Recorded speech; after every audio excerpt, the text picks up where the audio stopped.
And of course our guest, Daniel Laughlin, NASA Learning Technologies in Morgan State University. Bruce Gross, Senior Instructor, WorldPAC, San Francisco. Oh, Bruce, I'm in San Francisco too. Howdy. We have Michael Smith with Emory University in Atlanta. Of course, Leslie Scopes, our co-producer, University of Southampton, UK. And Stylianos Mistakidis, University of Patras in Greece, who's live streaming this for us. Lindy Orwin, Seattle area. A STEM virtual world for girls, and SPICE virtual worlds for counseling and social work.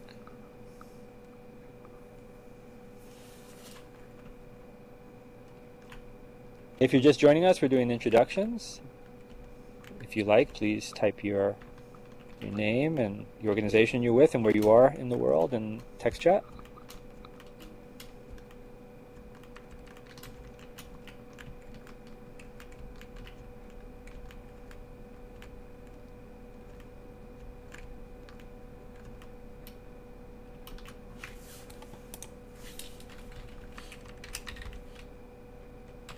Lianas will give that to you, Robert.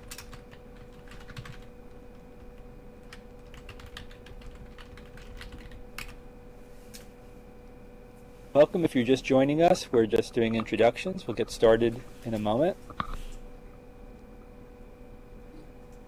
If you've just arrived and you want to introduce yourself, please type your name and organization and where you are in the world in text chat.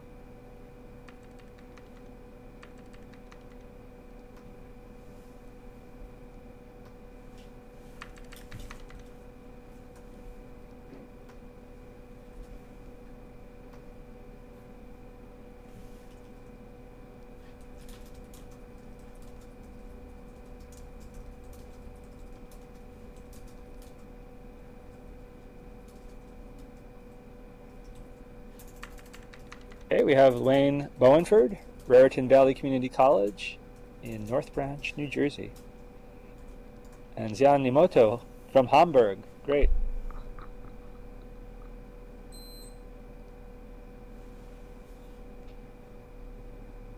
We're going to get started in a moment. If you're just joining us, we're doing introductions. If you'd like, you can type your name, your organization, and where you are in the world in text chat.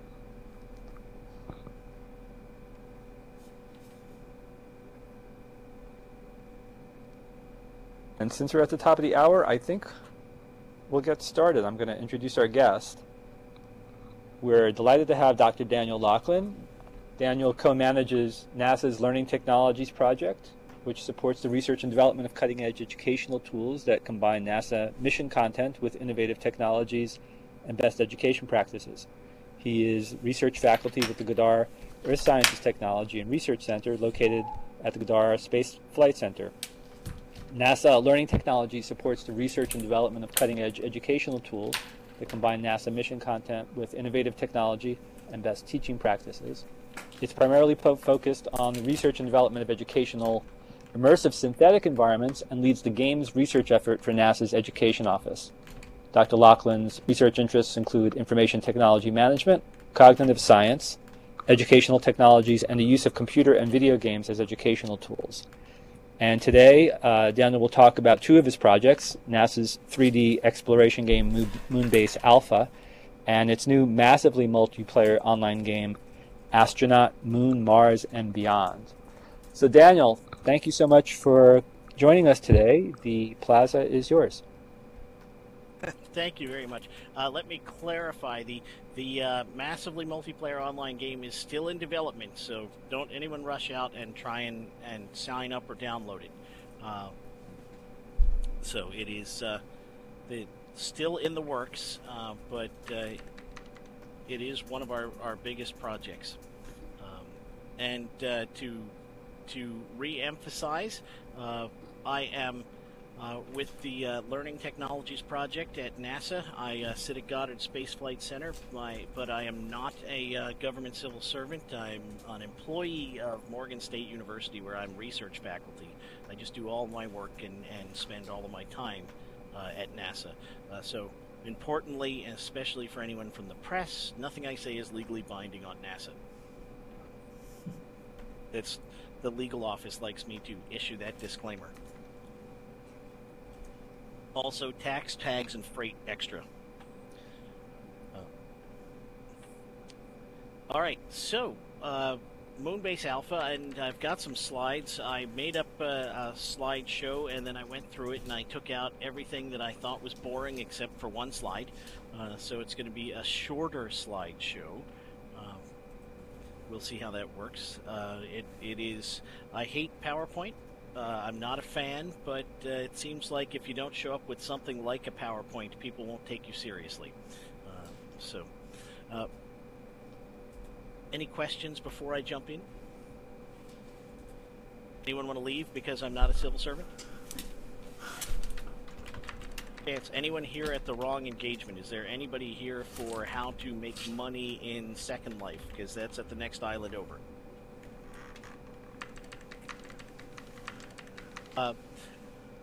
Moonbase Alpha is a multiplayer game that we developed. I don't want to say at NASA because clearly NASA didn't do the development. We worked with the Army Games Studio, who are the producers of the America's Army game, and with the Virtual Heroes team that is now part of Applied Research Associates, who also had worked on the America's Army game, to produce a multiplayer commercial quality game based on NASA content, in this case the NASA lunar architecture. And I think, if I can manage to work this out right, we've got a trailer from the game. Let's just start with that so that you've all got that same basic experience before I go further. Now, remind me, I've got to have each of you click on the media player, I believe, to be able to see it. Is that right, Peter? Yeah, it's the screen to the left, and I think if everyone clicks on it, they'll start the video. For those of you who don't have a viewer that allows you to do that, here is the link in text chat.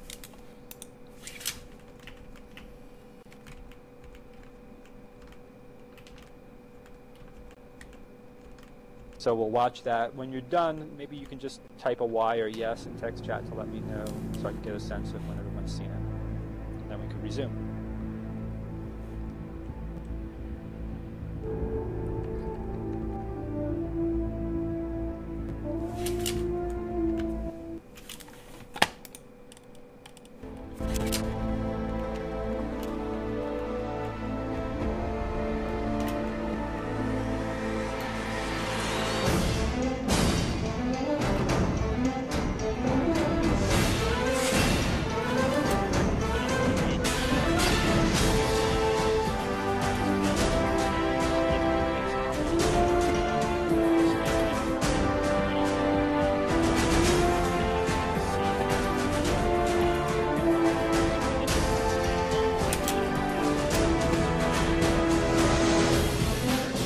So everybody can download it now.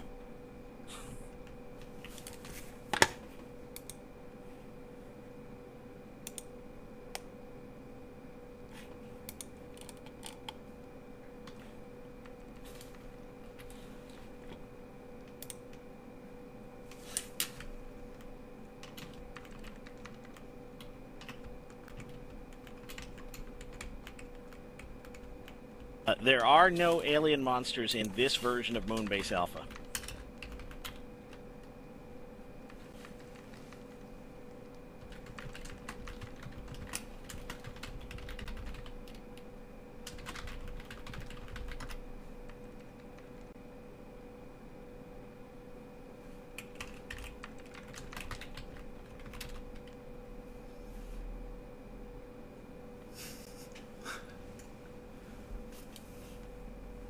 But again, and I think I didn't actually watch the video because I've seen it so often, but I think the URL is there, so you could go straight to Steam and download it if you type it in. It'll still be there later. You don't have to rush out and get it now. It's been there since July 6, 2010. I'll go back in a minute. I'll just say a few more words about Moonbase Alpha before I go back to the overall plan. But Moonbase Alpha is about 20 minutes of gameplay. There's a 20-minute mission. It's got some replayability to it because, among other things, you might not succeed at the mission, but there are different ways to approach the mission. You can optimize your skills. We've had a lot of people who go at it trying to get better times. I have to say, in the original alpha, I played it for the first time. It took me 73 minutes to accomplish the 20-minute mission, but I also found it very, very immersive, which is what we were looking for. And because the premise is you are running out of oxygen, your oxygen generation systems have been damaged by micrometeorites, and you have to repair the systems. I found myself during the game holding my breath as if that would conserve oxygen in the game. So it was exactly as immersive as we were hoping for, at least for me. We've had very positive feedback. I mentioned it. The game came out July 6th, 2010. Since then, we've had 470,000 downloads of the game, with an average of 37 minutes of gameplay for each of those downloads. So that's a lot of time played and a lot of time spent in the game, and we're very, very happy about that. It is a multiplayer game. You can play with up to 6 players, yourself and 5 other people. It is not a massively multiplayer game. I've looked very, very hard to find a concrete definition of what constitutes massively versus not massively multiplayer, and I have not found a specific. I've found some generalities. Generally, the cutoff I've seen from people is 64. If it's 64, then it's multi. If it's 65, then it's massively multi. But in reality, of course, if you're gamers and you play these things, multiplayer games tend to run in the 5, 6, 8 people on a team version, and massively multi tend to run in the hundreds and thousands of people all playing on the same server. So there's a big gap between massively and just multi. Daniel, there's a question from Eric. You'd said it had taken you 73 minutes to complete the mission, and that the average of everybody who's gone in was about 37 minutes. So Eric was asking whether that meant that most people weren't finishing the mission. I think it means, and we haven't actually tracked that specifically, I think it means that most people are doing the mission more than once, or most people are using it. There's both a timed mission mode and a sandbox mode, so you can play as long as you like without a timer. And frankly, the game does not stop when the time runs out for the mission. All you get is a message that says you have failed to restore the oxygen, you've lost 1 day's productivity, would you like to try again? But you can go on playing beyond the timer. But in my experience, people usually finish the mission on time the second try.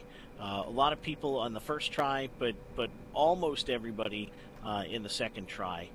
It's a scalable challenge, so if 1 or 2 people are playing, there are 2 sets of solar collectors, 2 sets of conduits and connectors, and 2 sets of oxygen generation units. If there are 3 or 4 people playing, then it goes up to 3 sets, and the amount of damage scales proportionately. And if you get 5 or 6, then the goes up to 4 sets each. So the challenge grows as you get more players to try and keep the time for the mission relatively close. People have done it much, much faster. The fastest I have personally seen is just over 6 minutes to do the whole mission. The best I've ever done, which was with a team of from the development team at Virtual Heroes, we did it at the Mod Sim conference down at Virginia Beach. When it was before release, we did it in 7 minutes and 23 seconds. We had a group of high school students come in to see it and demo it, and they sat down, 3 of them sat down on the first time and beat our 7 minutes and 23 seconds in their first try. That was somewhat humbling. But Andy was asking what was the purpose of the game. What was NASA trying to accomplish by putting this out? Well, let's jump over to the slides. That's a good segue, to the slides. For anyone who can't read, the slides say Moonbase Alpha, NASA game, Daniel Laughlin, February 16th, 2012. I hope everyone's taking care of all of their Valentine's Day responsibilities, by the way. If you haven't, it's not too late for the guys, if you've missed it, to claim that you were doing Greek Orthodox Valentine's Day and come up with something late.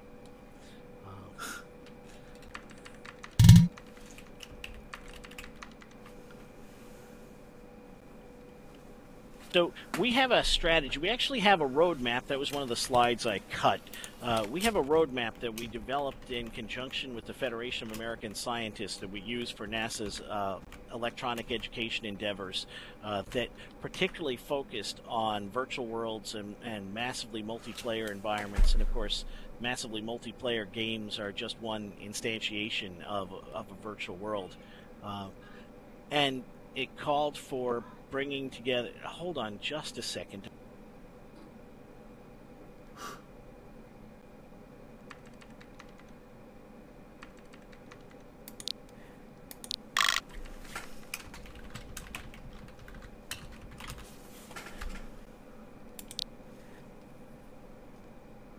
Sorry, my wife threw out her back, and so I am on child detail and working from home, and I just got an important message shouted down the stairs at me.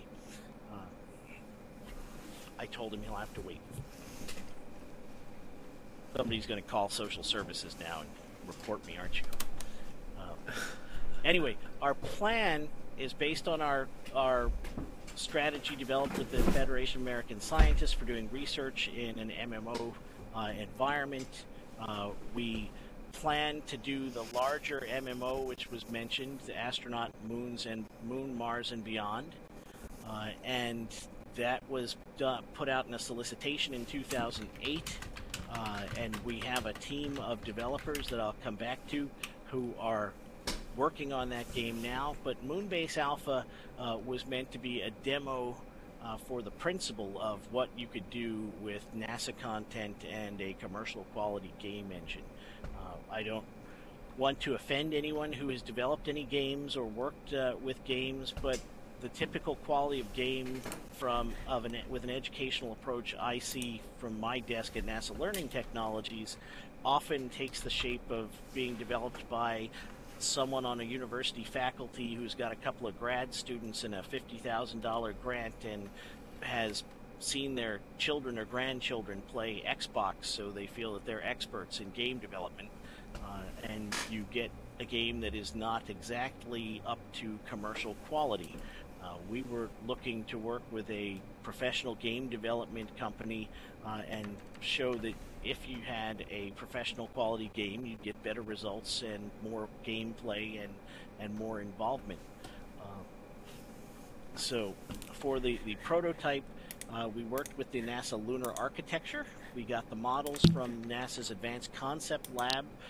All of the images you see, all of the items in the game, the spacesuits, the rover, the landers, the robots, are all from NASA's Lunar Architecture, and all of those are designed from the actual models that NASA was using for its planning.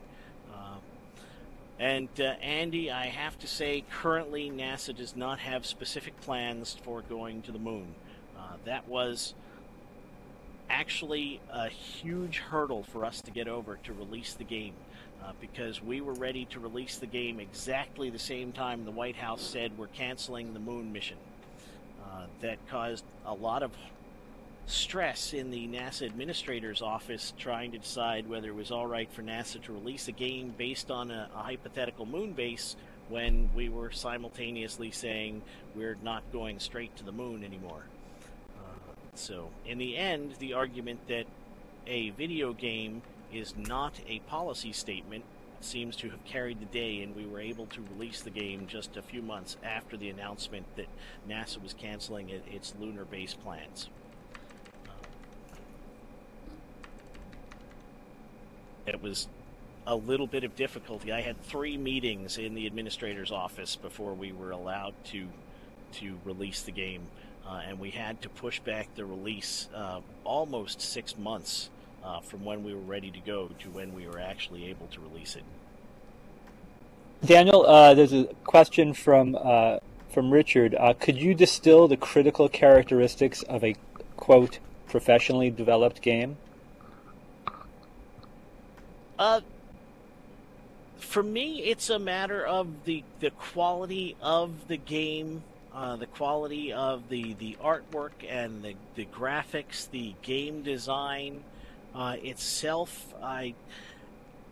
I have worked with a lot of people who work in games, and if any of you are old enough to remember the edutainment fiasco of the 1990s, where everybody and their cousin who had ever played a video game or ever been to school seems to have jumped in and said, I know about education, I know about games, I can build an educational game. And we ended up with a deluge of games that were very poor quality, many that were of questionable or little educational value. But a common theme for educational games tends to be that the starting point for the developer is, let's take all that extraneous fun out of it so we can really focus our game on the learning and the education. That's a little bit like saying, we're going to have an ice cream sundae, but we want it to be healthy, so let's start by taking out the ice cream and the chocolate and then focus on the banana. Certainly a banana is healthy, but you're not going to attract anybody to a bowl of banana who is expecting an ice cream sundae. And that's what happens with games. So we were looking for a game experience that someone would sit down at and say, yep, this is similar to the game that I would play if I were playing for fun. And that has been an important principle to us guiding our MMO plan, is that fun has to be the driver on the game development, or you're just missing the whole point of using a game. If you create a game to help with learning and then you can only get people to play it by forcing them to sit down and play, you've really wasted your time. The point for us of using a game is that games are sticky and draw people in and hold their attention, and I'm trying to capture that time and attention that is at other people's discretion to engage them in a game that they would say, yes, I want to play this and it's good for me. Without necessarily "and it's good for me" being their main focus. Having said that, as an aside, I am not a proponent of stealth learning. I don't think we should be tricking people into learning. I believe that we should be doing much more like the movie industry and saying, we want you to suspend your disbelief and come and participate in this experience, suspending your disbelief, knowing that you're engaging with us in the process of your entertainment and the experience. Not, oh, go do this and we'll count it as learning, even though you don't realize we were doing any learning.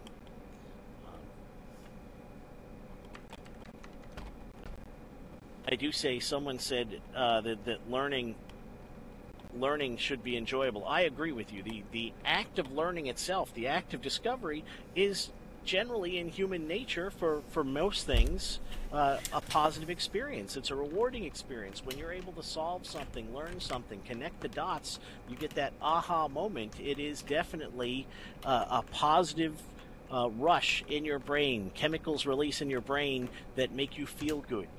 You are glad you have learned. The learning experience is good. Obviously, there are exceptions, like when you learn that the pot on the stove is hot. That is not necessarily a positive, happy learning experience. So not all learning experiences are fun. But yes, there is no reason that learning and fun have to be set at opposition.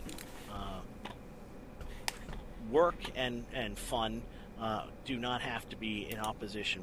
The advice everyone gives, I'm sure everyone has heard it, you should find something to do for your work that you would do for free, something that you enjoy, and that way you will be happy in your work and happy in your life and have fewer heart attacks, strokes, and so forth.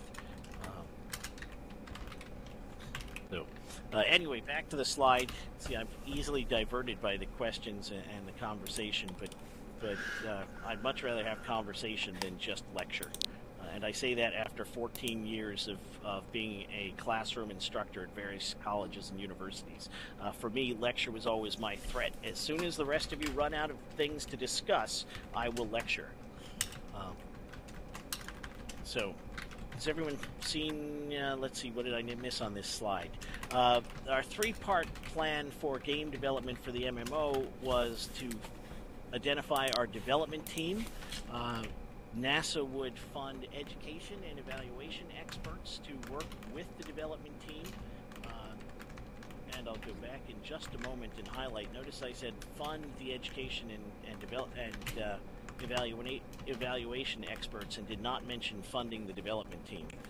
And then NASA would supply subject matter experts to work with the team, whether it's astronauts or engineers or scientists or whatever they needed from in-house at NASA. We would help bring those experts on board. Jumping back to the not funding, I'm not sure for any of you who really followed the history of our MMO project. You may remember on April 20th, 2008, on slash.org, I was called an idiot and a moron personally for having suggested that NASA could solicit for developers to develop a game, and that we would expect them to generate the funds to pay for the game development. Proud of that. It's not every day I'm called an idiot and moron in an international digital forum. Usually I have to come home and get that from my stepson. We in fact solicited and said, we've got an idea. NASA wants to partner with a company committed to and that the development team will bring the ideas like what game engine they want to use, the game design ideas they want to use, and they will come up with the funding to cover the development. We'll bring the education experts, the evaluation experts, the subject matter experts, the things that a game company wouldn't be expected to have, and they will bring game development expertise and funding, and at the end of the day, they will have to come up with a way to generate a funding stream out of the project. So we got 14 proposals for doing that work. We had a 9-person panel of internal NASA folks and external game experts and academics review the proposals, and we left it up to each team to tell us how they thought they could generate their own funding, how they thought they could get funds for the project, and how they thought they could generate income. And I have to say the general sense was that people would go out and find an investor, and they would invest, whether it was a charitable organization, or whether it was another government organization, or whether it was venture capital, that they would look for funds to cover the development, and that some form of transaction would generate a revenue stream. I still, at this date, can't tell you what that's going to be in the end. The development team we selected, Astronaut, Moon, Mars, and Beyond, LLC, is still deciding how they're going to generate income, whether it'll be a free-to-play game and there'll be a premium content that you can get with access to a subscription, whether there'll be microtransactions, whether there'll be product placement, whether they'll just say this game is good for people and continue to seek external support from charitable organizations. Those are all up in the air right now. So I'm probably gone way out of line with my slides. Here's the summary of Moonbase Alpha. I want to note particularly that third line. It has an Entertainment Software Review Board rating. That is not normal for every government game. America's Army has one, but we felt, using their model, that it opened up the game for a much wider audience if we went to ESRB, went through the review process, and established a game rating just like any other game. So we have an E for everyone. There is no violence, there is no foul language, there is no sexual overtones built into the game. but it comes with the caveat that it's an online game, and online play can differ from what is planned. So you have to be aware of who you're playing with, and we can't control that access. A few Bruce questions. Said, yeah, Bruce's go ahead. question, 20 minutes of gameplay. Basically, we started with a budget on the NASA side that was projected to be about $300,000 for this, and we talked to game developers, and we used the experience of the Army Game Studio, and we figured that we could get about 20 minutes of gameplay for the mission is what we could get for the development. It wasn't that 20 minutes was the ideal target. And I have to confess, when we started this, I've misspelled Moonbase Alpha, by the way, at the top of that screen. It should be all one word with a lowercase b, for anyone who's paying careful attention. Anyway, when we started this, I was really hoping just to get a demo I could take to NASA headquarters and say, look, this is what I mean by a commercial quality game. And I thought I would demo it for a couple of dozen people as part of paving the way to move ahead with the MMO project. It was fairly late in the game that Virtual Heroes said, you know, this is going to be a game that you could release to the public. And that was a fairly late decision to put that out there.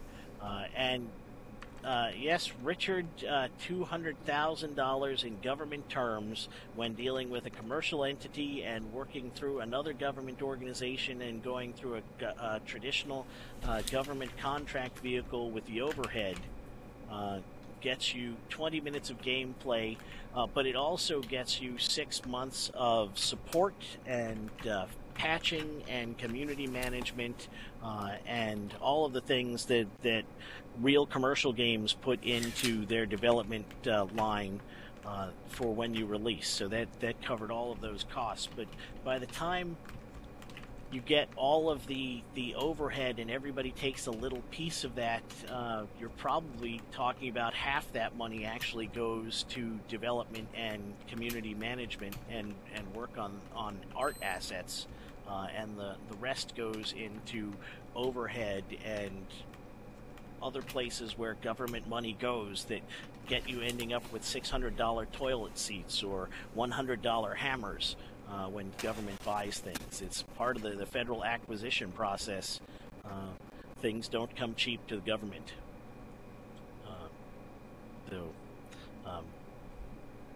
There's also not factored into that number is, you know, there was my time on this project that the government pays for. There was time for another project manager at Marshall Space Flight Center who worked with us. There were some time from our subject matter experts. So there were tens of thousands of dollars in people time that went into that above the time, the funding that went to developers.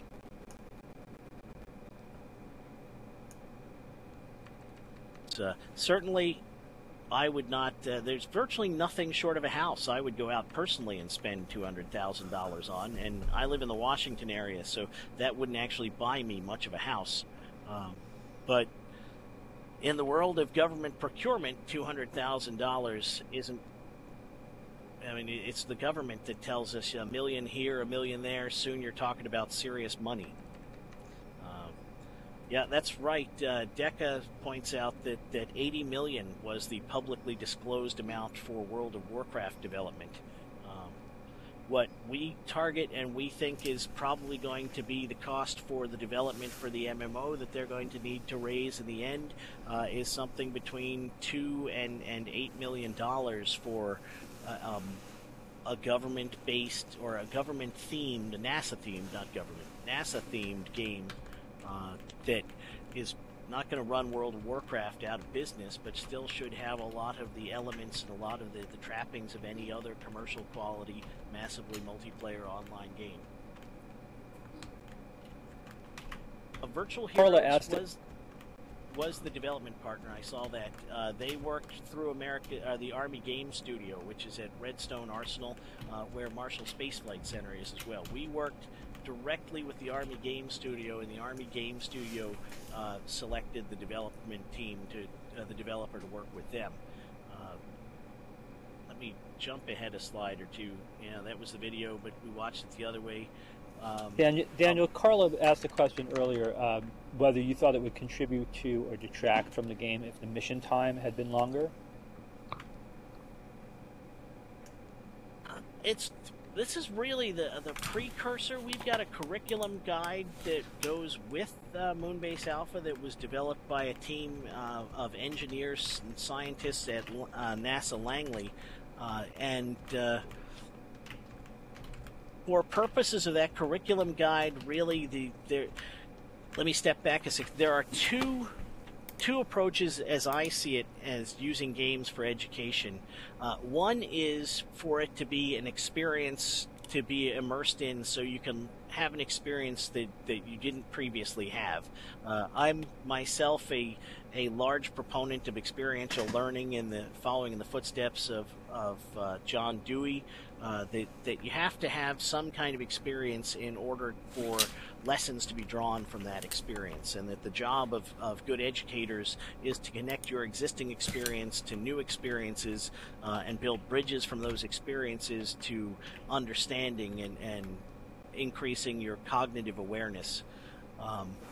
In that sense, the approach for Moonbase Alpha as a demo is really to create an experience where the players get to feel what it's like for them to be in an environment with no oxygen and 1/6 the gravity we're used to.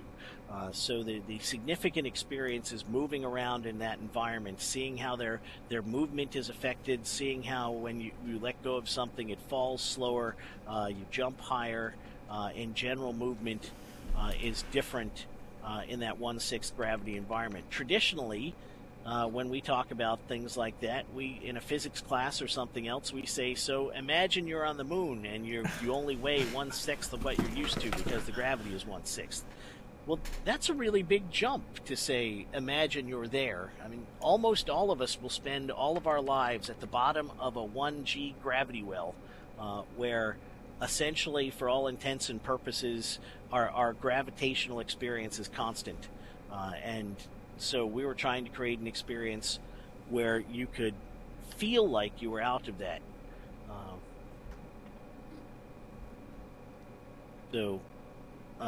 For Moonbase Alpha, I don't think that the amount of time in the mission really affects the learning that comes out of the game, because it was really just the game is really a way to engage them in the experience of being in 1/6 gravity, and then the physics lessons and the mathematics in the curriculum guide all draw on that experience.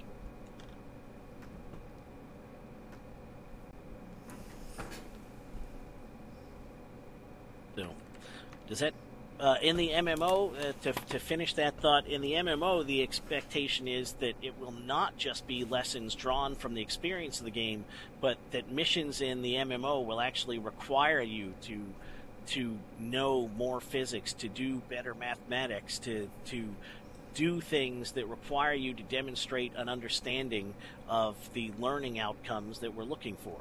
And to do it in the way of games, where it's just-in-time learning, that you learn the skills as you need them in the game. That's what a good game design calls for. You don't teach somebody in World of Warcraft how to tame a pet and use it for their hunter, and then make them wait 6 weeks before they go out and have an animal to tame. You teach them to do it when it's time to do it.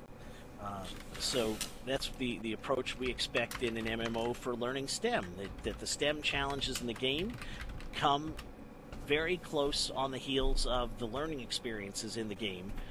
So it reinforces your learning, and you've got a reason to apply what you've learned, instead of, again, the traditional way we teach, which is, here, learn this in a class in an abstracted way, and maybe you'll use it in your career in the future. So that's I know it's a challenge every math teacher's ever had, the question of, when am I ever going to use this, whatever this is. And the fact is, a lot of us, I have never had 7 people over to my house for dessert and gotten out a protractor to figure out how to divide the pie into 7 equal pieces. despite what they promised me in math class. Nothing against math teachers.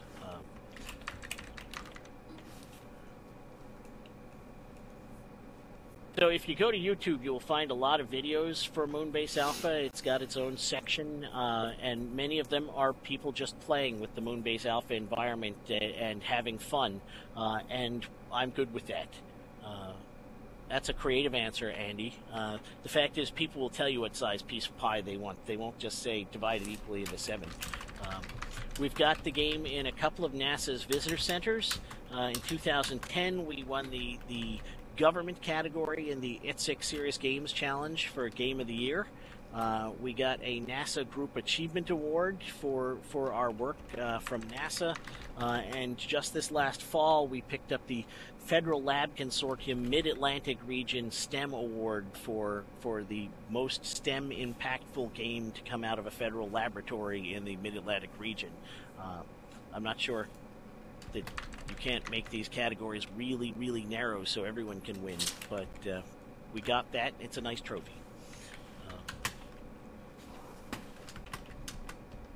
For comparison, by the way, 470,000 downloads is about 420,000 downloads or plays more than 90% of games will ever see.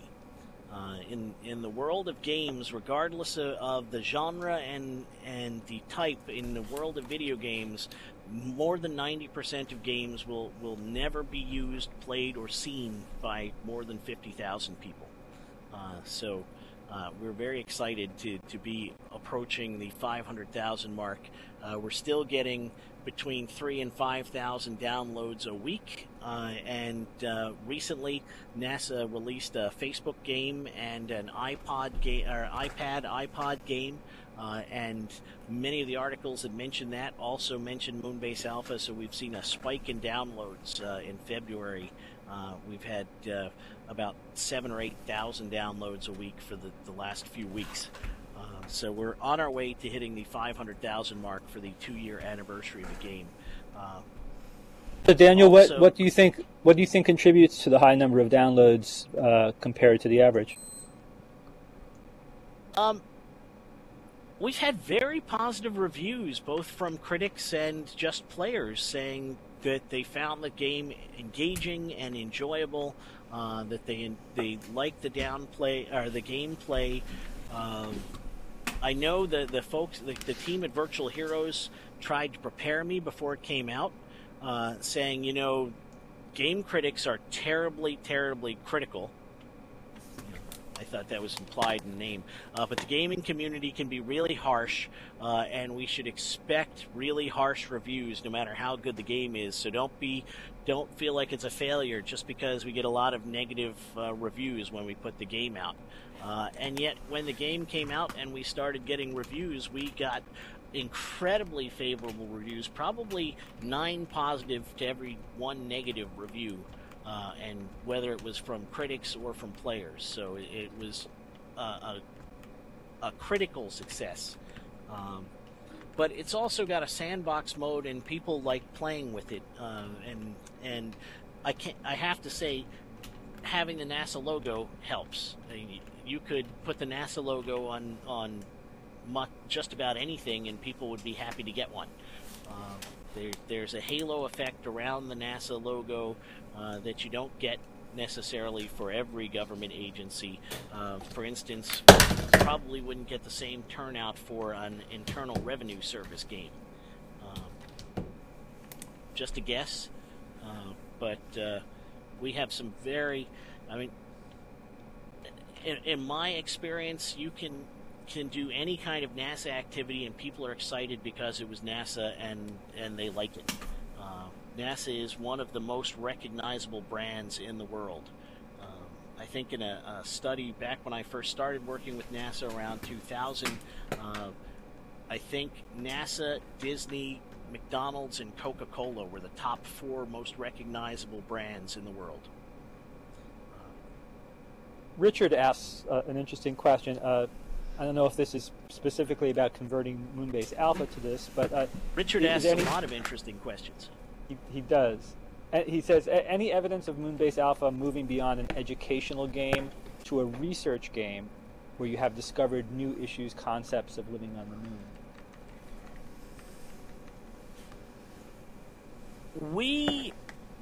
When we first pitched the idea of using games at NASA, when I first pitched it back in the early 2000s, one of the angles that we highlighted was that you could put real challenges that faced NASA into a game environment, challenges that NASA doesn't know the answer to, into a game environment, and instead of getting a couple of researchers working in a lab in a basement somewhere trying to crack the problem, you could get thousands or even tens or hundreds of thousands of people trying to solve that problem. And back at the time, I don't want to pretend that I created crowdsourcing or anything like that, but it was the same idea that we have in crowdsourcing, that you could put a problem in front of avid gamers who were keen on your game and your environment, and if you build your platform right and have a reliable physics engine, you can get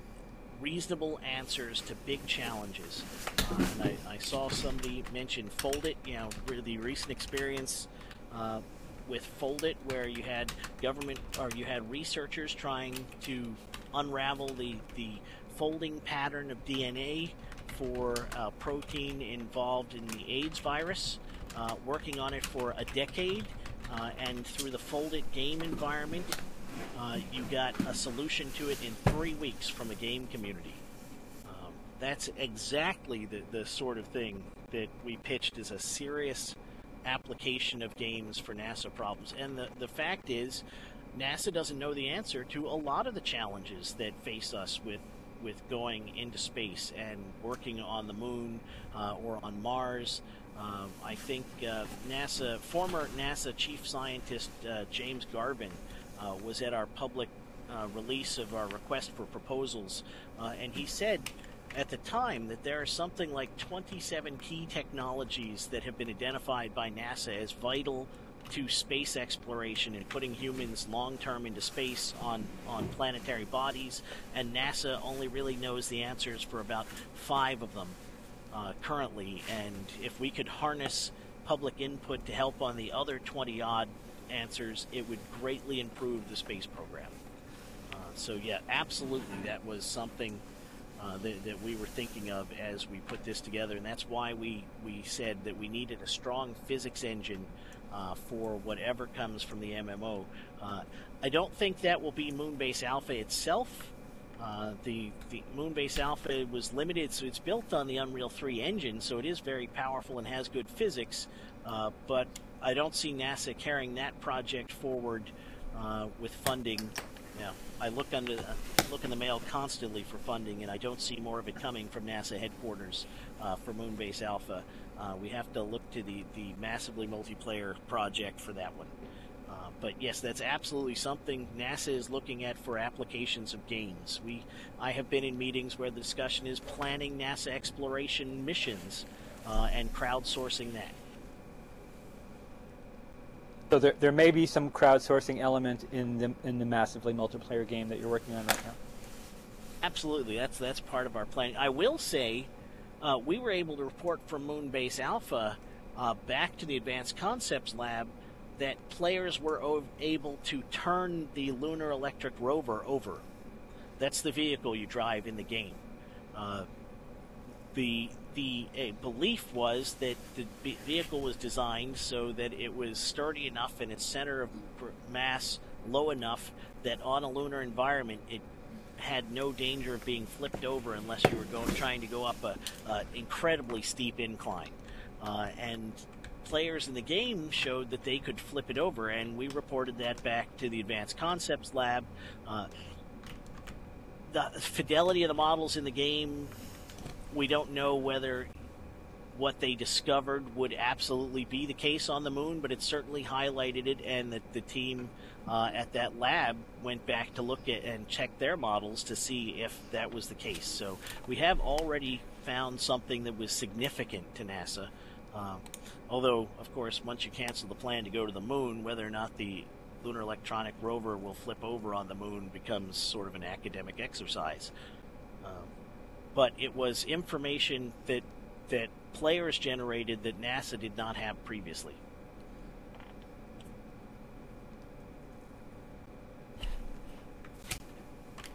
There, I can legitimately talk about the MMO more because I got up to that slide. The NASA theme, massively multiplayer, online science, technology, engineering, and mathematics learning game.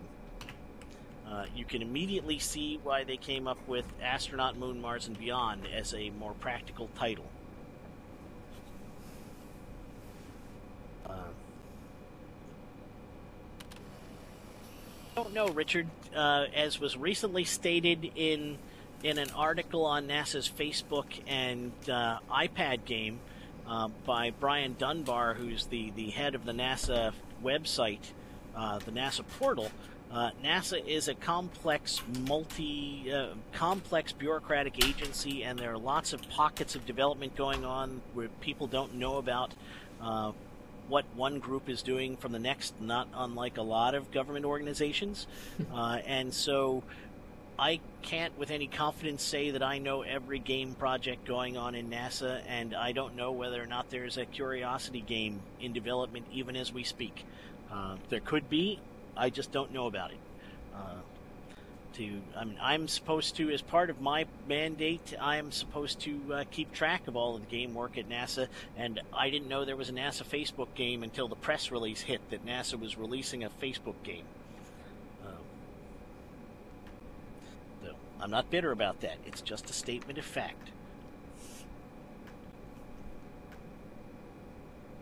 Anyone from NASA here? Right, then all my answers are right. No, we struggle with the problem of figuring out what is going on with games and have to figure out what's going on and who's working with what. And now there is a brand new, and I'm not going to spend much time on this, I'm just going to give it a plug. There's a brand new federal games initiative going on where we're building a community of folks working with the federal government, working with games, that is growing and has about 170 people from 30-some agencies. And I'm finding more NASA people working with games through that government-wide project than I have been able to ever find through going through NASA itself looking for information.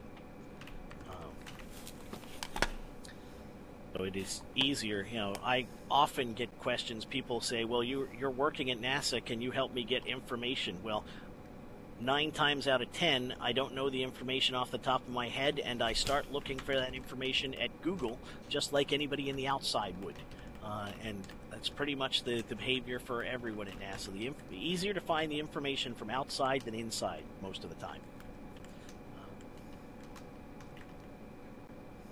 No, it is not just NASA.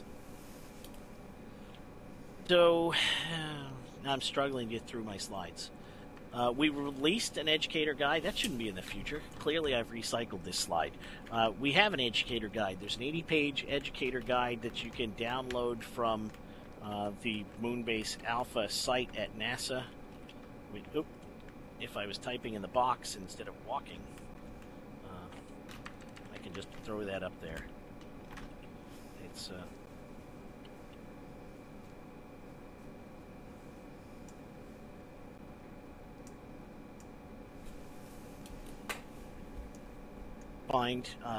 there's links to the Steam site to download the game there. There's also the educator's guide in PDF form downloadable from there.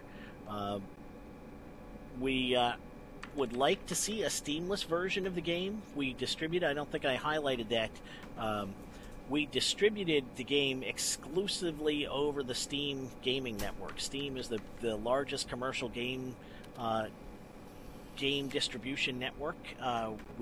America's Army is delivered over it as one of their options, and we were able to get a relationship with Valve, who owns Steam, through their relationship, and frankly, we did not have the funding to make DVDs and distribute the game. So having a digital download that cost NASA nothing was an ideal solution. So we distributed through the Steam network. So far, that is the only way you can get it. What we have heard more than anything else from teachers is they would love to use this, but they can't download from Steam in their school.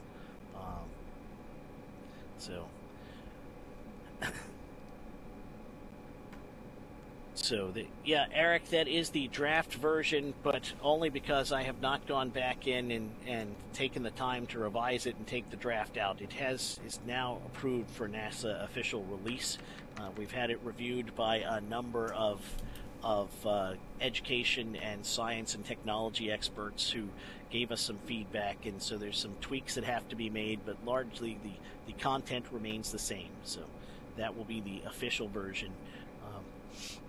Owing to budget and time and space limitations, I'm pretty much having to do all the changes and updates on my own, and I haven't gotten to everything yet.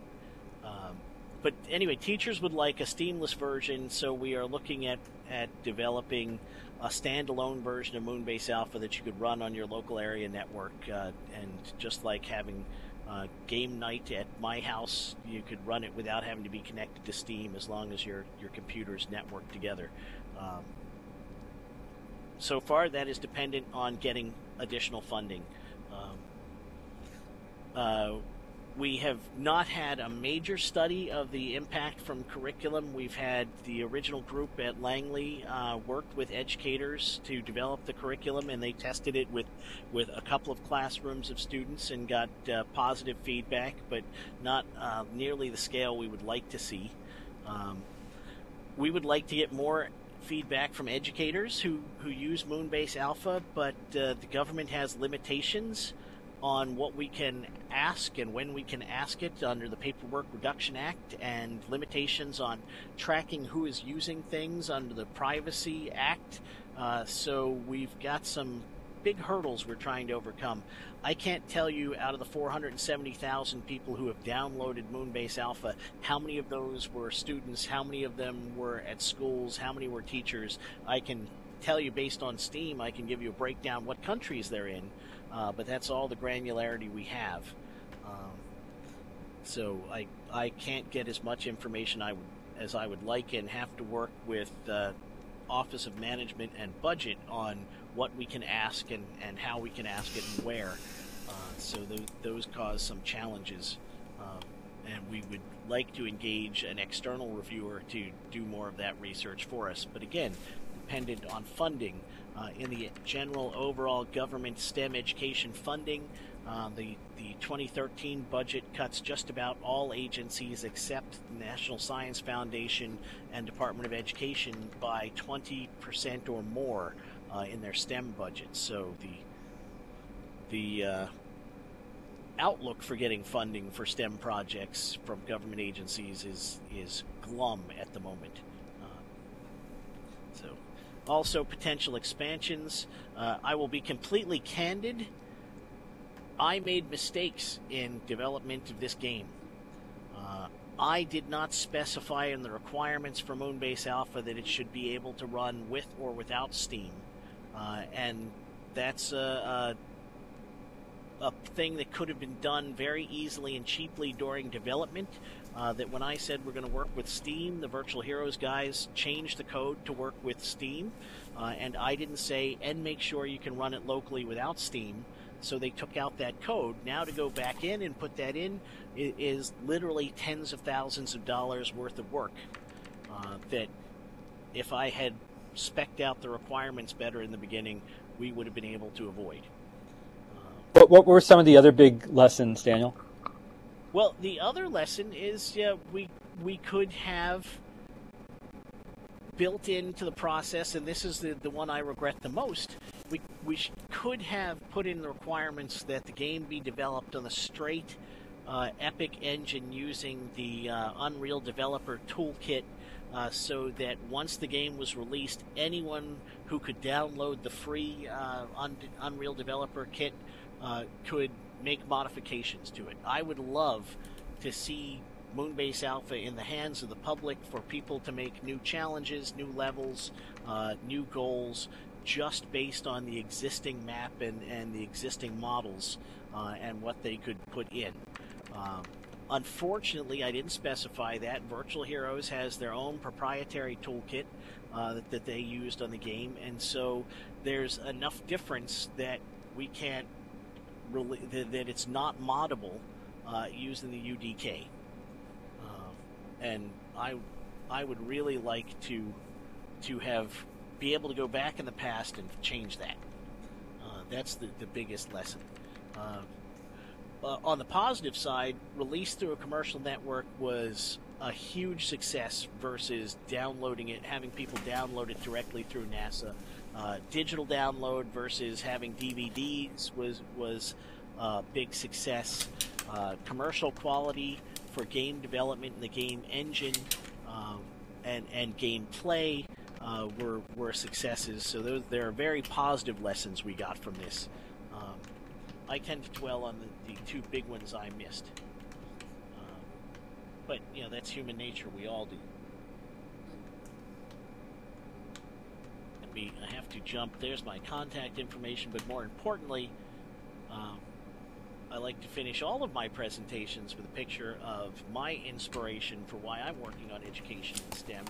Those are my kids. I have to say, this is last year. We haven't had even that much snow this year, and it's a huge disappointment. So I know Eric's already left, but Richard, if you could mention to Eric when he gets back to the office at NOAA, we could use some more snow over in Maryland. So, plus I get extra credit with my wife for Valentine's Day for every second the picture of the kids are up on any kind of forum for people to see. And I know we are at the end of the hour. I've got I budgeted my schedule, so I've got some time if people want to just chat. I can hang around if that's okay with you, Anders, and the folks are wonderful hosts here at Train for Success. Absolutely. If people want to stick around and continue right now. No, we'll keep you around. So, well, thank you so much, Daniel. This was a great talk. It sparked a lot of really lively conversation. So we appreciate you joining us, and we'd love to have you back after the release of Mars, Moon, and Beyond, so you can share what that experience has turned out to be for you. Yeah, I should say, by the way, they are looking very seriously at changing the name before release. Right now, Astronaut Academy is I think the leading choice. The sticking with Astronaut, Moon, Mars, and Beyond after NASA has said, yeah, we're not really going straight to the moon, may have some baggage attached. Okay. Well, whatever it's called, we'd love to hear how it goes for you. And so thank you, everybody, for joining us today. We're working on finding a guest for next week, so we'll post that on Facebook as soon as we have more information about it. So that's the end of our official program. Personally appreciate everyone coming. I spend a lot of my life energy on projects like this, and getting a willing audience to listen about it is always a treat. And again, time off my wife's punishment of having to listen to me talk about it.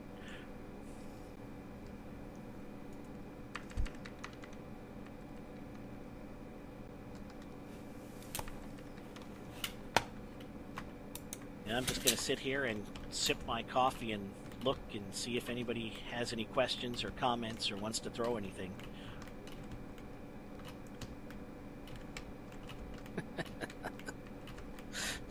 I want it legally in the record that I did not handcuff my children to anything during this presentation. No children or animals were harmed during the making of this presentation.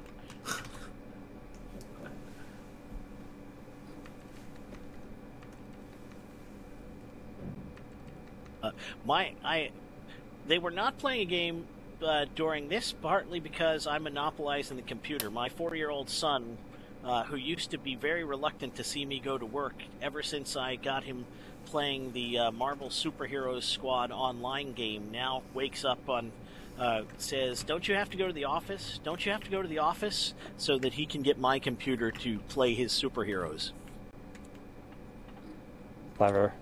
Well, Daniel, I have to get going. Thanks again. This has been a great talk. Look forward to thanks for having me again. Bye, You everybody. can go. We won't break anything. Okay.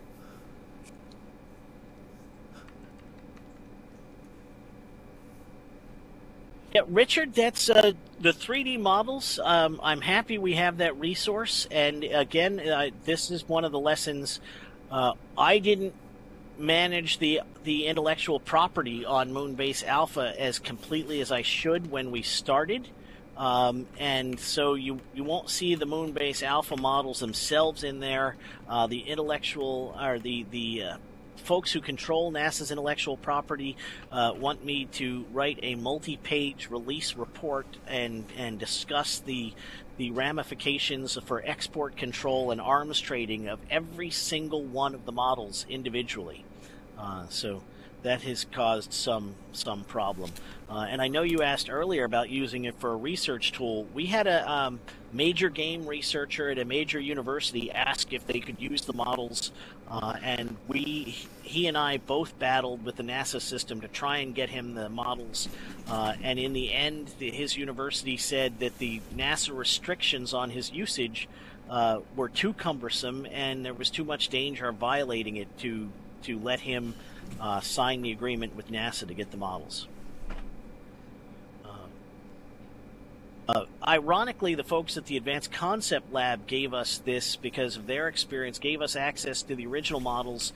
They have experience with games, and particularly the Unreal 3 engine, and they knew up front that we wouldn't be able to use models in the game that were of sufficient complexity and accuracy that someone would be able to build their own spacesuit or their own lunar lander module.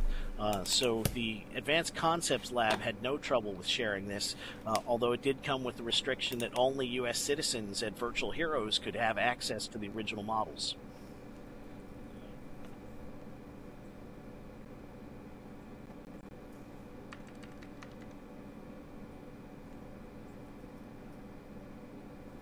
And like I said, I've budgeted time to be here. You guys don't have to feel obligated to stand here and look at me just because I'm still here.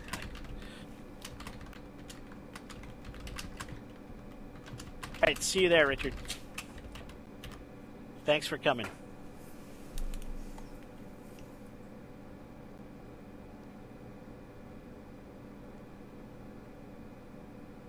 Oh, we have a lot of plans for games for learning at NASA. We've got the MMO project, which hopefully about this time next year we'll have the first module out on that. We've got other groups at NASA looking at uses for games. I can't say too much about it, but there's some work going on with using NASA using the Microsoft Xbox Kinect with NASA content to develop some materials. So there's a lot of hope for games in learning. And like I said before, there could be a huge games and learning project lurking somewhere in NASA that I know nothing about yet. Question for you.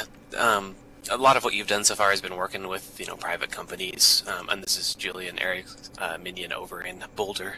But of course, are you guys I starting remember you, Julian. Well, it's good to see you again.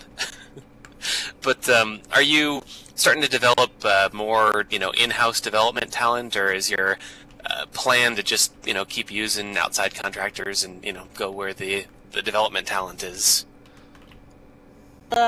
It's really a mixed approach. We're obviously for the MMO project, which is essentially the only game project I personally have going on, and given the ravaging of my budget and the reorganization of NASA education that's going on, I don't look to have more funding anytime in the near future, and there's always a chance I'll be reorganized out of a job. So for this project, commercial, but I can tell you the development team on Moon, Mars, and Beyond is absolutely looking at how they can develop editing tools and put content out and have crowdsourcing and get public engagement in the development process. But I know there are other sites. NASA's JPL Center, run by Caltech, the Jet Propulsion Lab, is doing work with Unity 3D, and they've been developing in-house talent There's programmers at Johnson working with Unity, and I know that the NASA's got programmers working with the Connect stuff. So there's definitely development in-house, not in the Learning Technologies office, where in the last 6 months I've lost even my folks who worked in Second Life for me. I personally am losing resources. There are folks in other places who are able to develop more in-house talent, and they specifically over at the Jet Propulsion Lab brought in folks with some experience with game engines when they started using game engines as visualization tools. I've seen their Eyes on the Earth stuff. We're Right. doing something similar, so it's very cool. Right.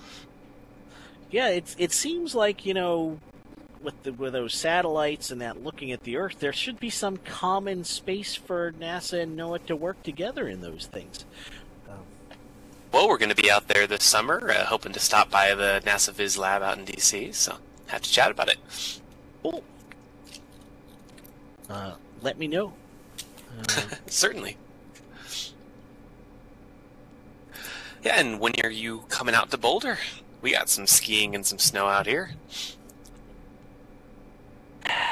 That would be nice. The NASA travel budgets are, I believe, the entire NASA Office of Education, which, when you look at all of the centers, is something about in the range of 70 people, has $25,000 for travel for the rest of the year. So long-distance travel is not in my near future, except when somebody else invites me and says, we'll pay for you to come. I wish that we had money, but they're cutting our conferences left and right, too. It's just one of those years. You guys just lost the Environmental Literacy Grants program. I saw from announcement that the people who had proposals in from last year's were told there would not be an announcement of winners, and that in the 2013 budget the program did not exist. So, you guys we have cut as well.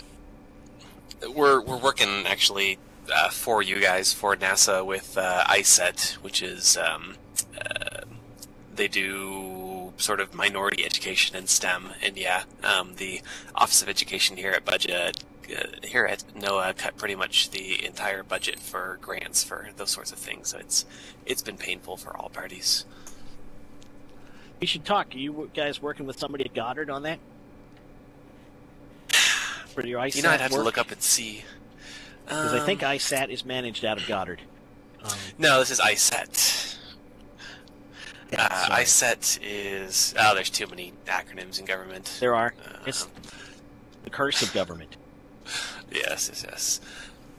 So ISET, I always have to look this up, stands for... Oh, and we have to look up NOAA ISET, because there's about a million different ones.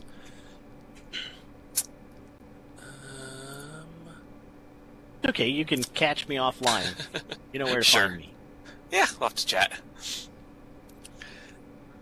And Eric can catch me offline in Star Wars The Old Republic, since I dragged him in there. Is he trying to start a government guild over there as well? No. After the outstanding success of 5 members in the government guild in World of Warcraft, we opted just to play locally with people we knew, and pretty much playing on if you know someone in real life, they're eligible to participate, to join our little tiny guild and just play for fun. But I don't believe that anyone can do legitimate games research or legitimate games work if they don't play games. I think it's an entry level point that everyone should have. Right. Absolutely. Greg, I had a question. I'm sorry I missed the beginning of this, if you mentioned it already. Do you get any feedback from the users? Any way you can tell potential sponsors, this is what we're finding, and here's some value they might want to get behind? We've got there is, Steam provides, as part of being on the Steam network, users forum, So we've got basically chat boards, discussion boards there, and we also have NASA Games Facebook page, which I think we're just about to spin off to the community due to lack of resources to manage it, and make it the NASA Games fan page or something like that. But we had for the game release, we had a wonderful community manager from the professional from the game community. Mitch Gross handled that, and he collected a lot of the feedback. He managed our communities, engaged with people, and so we got a lot of our feedback that way. Of course, there's also feedback that we get in blogs and articles, and that's more a matter of us catching it when it comes up and seeing it. Right. But yeah, we do look for the feedback where we can get it. We've had feedback. We were on Senator Coburn's pork page for our game project. That was some feedback we got, that this was a waste of government money. Especially noted was the MMO for not being funded by the government was a waste of government money. I posted that we appreciated the senator's interest in bringing attention to the matter. And I still have a job so far. People who took the game also respond to him and invite him to the moon.